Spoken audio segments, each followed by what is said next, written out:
У першым фільме расследавання новага часу пра пасольскую рэзідэнтуру РФ у Беларусі мы паказалі, што ў ёй маюцца дыпламаты, якія непасрэдна спрычыніліся да правядзення спецаперацыі захопу Крыму. І, як высветлілася, такіх супрацоўнікаў вельмі багата. Сёння мы распавядзем пра самых адыёзных прадстаўнікоў расійскай дыпмісіі ў Беларусі, якія ці працуюць зараз, ці працавалі да зусім нядаўняга часу. Прычым займалі і займаюць яны дастаткова статусныя пасады. Напрыклад, дараца-пасланнік Уладзімір Андрэеў быў нават часова павераным у справах амбасады Расіі ў Беларусі паміж кадэнцыямі папярэдняга пасла Бабіча і цяперашняга Мезенцева. З пасады намесніка дырэктара дэпартаменту па пытаннях новых выклікаў і пагрозаў МЗС РФ улетку 2010 году Андрэеў стаў генеральным консулам Расіі ў Сімферополі. Тут ён пры сканчэнні паўнамоцтваў зняславіўся некалькімі скандаламі. Я не хотела бы, чтобы сейчас это интервью послужило причиной, чтобы крымские татары обиделись на Россию. Да вы что? Я что-то новое что-то сказал? Вы сказали очень оскорбительные вещи. Я что-то новое сказал? Мы говорим об этом уже 69 лет. Значит, мало говорят тех очевидных вещей, которые я сказал. Не повторяйте этого. Владимир Борисович, вот сейчас вы дипломат. Мне не нужны ваши советы. Я понимаю. Мне не нужны ваши советы. Все, что я сегодня сказал, это совершенно официально. Вот запишите и прокручивайте любому крымскому татарину. Мое слово и слово России должно звучать, должно быть известно.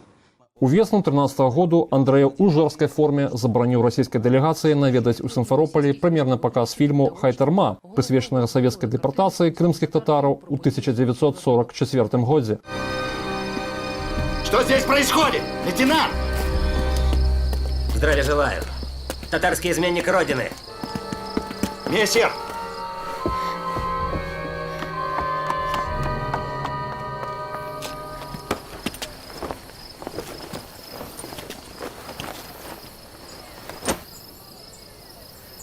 Виноват, товарищ гвардии майор. Вот так, лейтенант. А мог бы и под трибунал. У нас приказ. Срывать погонные знаки отличия с татар и подвергать их общей процедуре. Андрэеў правакатыўна абвінаваціў аўтараў фільму нібыта ў скажэнні гісторыі, а таксама паведаміў, што праўду пра Велікую Адчынную вайну павінна гучаць разам з тэмай здрады і калабарацыі крымскіх татараў. Маўляў, гэта афіцыйная пазіцыя Расіі. А в данном случае Россия не могла быть представлена на премьере фильма искажающим правду о Великой Отечественной войне, примитивно про фильм. Если бы это был многосерийный фильм, из которых там из 20 серий 17 были бы про подвиг советского народа, советских солдат, легендарных летчиков в годы Великой Отечественной войны, 2 серии были бы про вот вопросы сотрудничества с фашистскими оккупантами, лиц крымско-татарской национальности, и завершающая, может быть, серия про депортацию, трагедию и государственные преступления советского руководства, я бы пошел на этот фильм, я бы отсмотрел все 20 серий. Гэтыя заявы сталі падставай для масавых пратэстаў па стенамі расійскага генконсульства ў Сімферополі з патрабаваннем прызнаць Уладзіміра Андрэева персонай нон-грата і выслаць яго з тэрыторыі Украіны.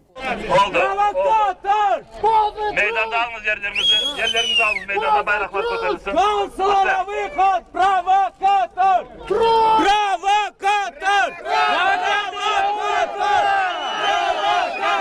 Цікава, што МЗС РФ заявіла, словы Андрэева ў дачыненні крымскіх татараў некарэктныя. Той выказаў нязгоду з пазіцыі свайго ведомства і падаў у адстаўку. Саму ж заяву расійскага МЗС ён назваў бездапаможнай, глупай і беспрынцыпнай ганьбай Расіі. Зрэшты, гэта не паўплывала на ягоную далейшую дыпламатычную кар'еру. Яшчэ раней, узімку 2011 году, падчас першага афіцыйнага святкавання ў Крыме чальцамі партыі рэгіёнаў і прарасійскіх рухаў гадавіны так званай Пераслаўскай рады, Уладзімір Андрэеў заявіў, што палітычныя перашкоды на шляху яднання і адзінства народаў Украіны і Расіі пераадолены.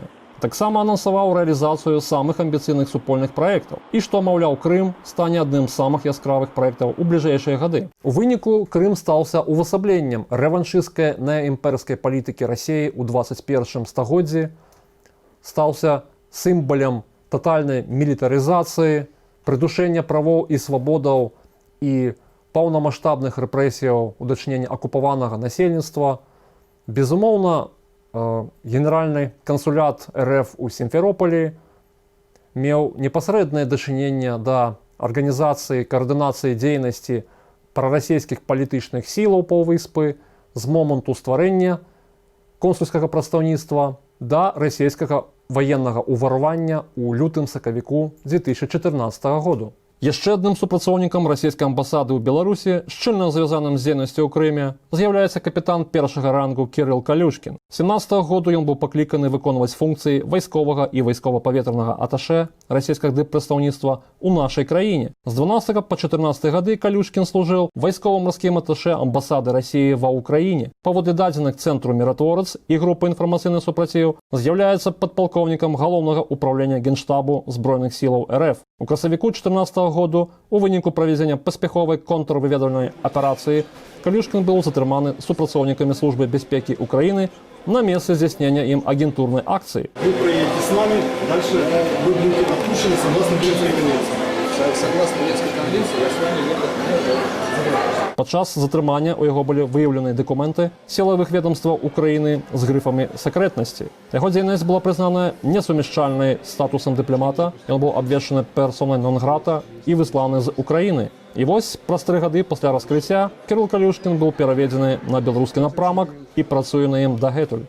Памочнікам апарату вайсковага аташату пры амбасадзе РФ у Беларусі працаваў Ілля Мелітоўскі. У склад расійскага дыппрадстаўніцтва ў нашай краіне ён быў пераведзены, як і Кірыл Калюшкін у 17 годзе. Паводле звестак праекту «Інфармацыйны супраціў», Мелітоўскі з'яўляецца адмыслоўцам у правядзенні гібрыдных спецаперацыяў, можа быць заангажаваны ў рэалізацыю агрэсіўнага сцэнару па дэстабілізацыі і паглынанні Беларусі Расіяй. Як бачым, расійская пасольская рэзідэнтура дасведчаная і добра падрыхтаваная. І гэта выклікае перасцярогі беларускага боку. Так, у восень 19 году аташэ ў пытаннях абароны Роман Спірыдонаў быў адкліканы з Менска, меркавана праз раскрыццё ягонай выведвальна-агентурнай дзейнасці. Паводле інфармацыі некаторых крыніцаў, ён з'яўляецца кадравым контрвыведнікам з вялікім баявым досведам і зоркай героя Расіі. У Беларусі ён працаваў працяглы час і мог спрычыніцца да значнага павелічэння ўразлівасці усієї сістеми національної безпеки Беларусі. Мы искренне признательны всем нашим коллегам со стран СНГ, где точно так же уделяется большое значение русскому языку, потому что там у нас проживают соотечественники.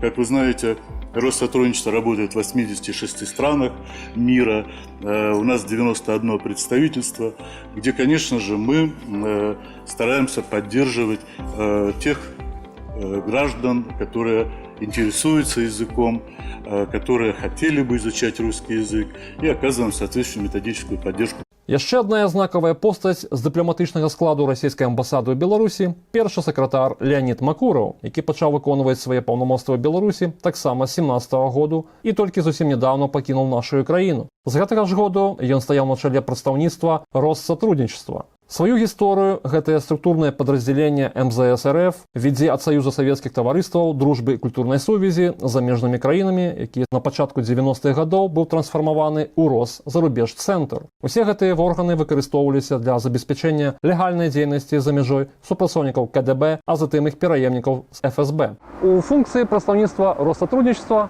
офіс якога знаходзіцца за маёй спінай, уваходзяць культурніцкія і навуковыя сувязі за мяжою. Але перадусім гэтае падраздзяленне МЗС РФ з'яўляецца адным з асноўных інкубатараў прарасійскіх сілаў і рэалізатарам расійскай стратэгіі мяккай сілы ў Беларусі. Шчыльна звязаны Макураў і з казацтвам. Пэўны час ён быў чальцом кіравання цэнтральнага казачага войска, дзе адказваў за аналітычную працу. З 12 году адчоліў камітэт па справах казацтва Масквы і паралельна з'яўляўся атаманам рэестравай маскоўскай акруговай казачай грамады. Апроч гэтага быў дарадцам старшыні савета пры прэзідэнце РФ па справах казацтва. Менавіта Макураву належыць ідэя патрулявання расійскай сталіцы казачымі спецатрадамі, якія пачалі актыўна ўжываць для разгону акцыяў расійскай апозіцыі. Казаками Москвы мы называем тех граждан, которые относят себя к казакам, то есть это или потомки казаков различных казачьих войск, или люди, у которых, так сказать, они, может быть, еще не утратили связь с казачеством, которые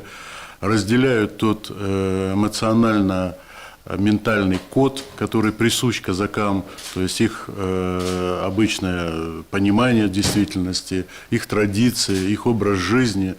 То есть вот таких людей в Москве, как я уже говорил, насчитывается около 300 тысяч человек. Не дзіўна, што з самага пачатку сваёй дзейнасці Макураў актыўна пачаў прасоўваць у Беларусі вельмі блізкую яму тэму казацтва. У верасні 17 году ён асабіста быў куратарам сустрэчы, ініцыяванай прадстаўніцтвам Россотрудничества з казачымі парамілітарнымі фармаваннямі, якія функцыянуюць на тэрыторыі нашай краіны. Фармальнай мэтай сустрэчы было абмеркаванне пытанняў пашырэння сувязяў з расійскім казацтвам. Для прыкрыцця гэтай дзейнасці было запланавана стварыць цэнтр вывучэння казачай культуры, які б дзейнічаў пры расійскім цэнтры навукі і культуры ў Менску. У траўні 19 году ён асабіста прысутнічаў на фэсце славянскіх адзінаборстваў у Горадні, аднымі з арганізатараў якога з'яўляецца парамілітарнае казачае аб'яднанне «Неманскія казакі» і клуб «Арідан», які адчольвае так званы гарадзенскі казачы атаман Уладзімір Адамаў. А ў чэрвені Макураў асабіста адкрываў фэст казачай песні «Гайда».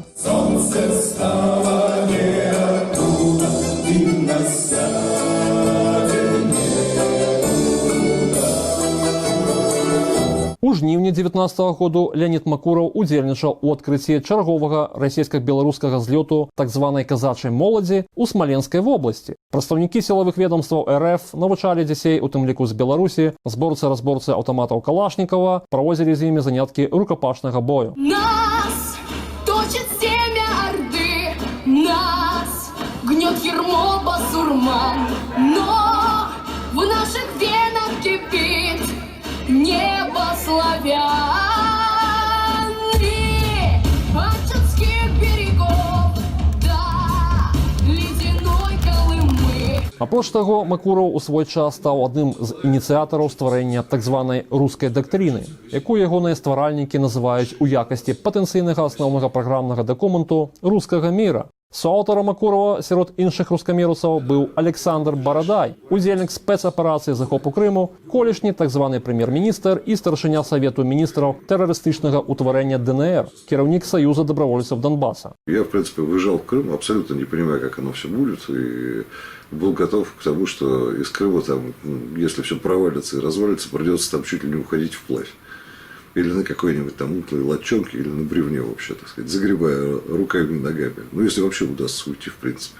И, так сказать, был готов к тому, что там придется где-нибудь в крымских горах с берданкой, так сказать, устраивать партизанскую войну. Но все оказалось несколько по-другому, и операция в Крыму. Для меня это операция. Для меня это привычный термин. Иногда он кого-то коробит, но для меня это привычный термин, потому что я, собственно, занимался конфликтными ситуациями, сложными всю жизнь. Звяртае на сябе ўвагу і цяперашні расійскі генконсул у Берасці Ігор Канякін. У траўні 19 году Канякін асабіста ўдзельнічаў у круглым стале «Крым в історыі Расіі», прысвечаным 5-й гадавіне акупацыі украінскай паўвыспы. Мерапрыемства адбывалася на тэрыторыі берасцейскай філіі прадстаўніцтва Россотрудничества. Ключавымі пытаннямі былі роля Крыму ў рэактывізацыі рускага міра, узаемадзеяння з кангламератам прарасійскіх арганізацыяў Беларусі з Асамблеі славянскіх народаў Крыму, а таксама тэма прапаганды і абароны гісторыі Вялікай Айчыннай вайны. Такім чынам, прадстаўнікі расійскай імперыякратыі досыць грунтоўна атабарыліся ў Беларусі пад дыпламатычным прыкрыццём і гатовы ў любы момант рэалізаваць крымскі сцэнар у нашай краіне.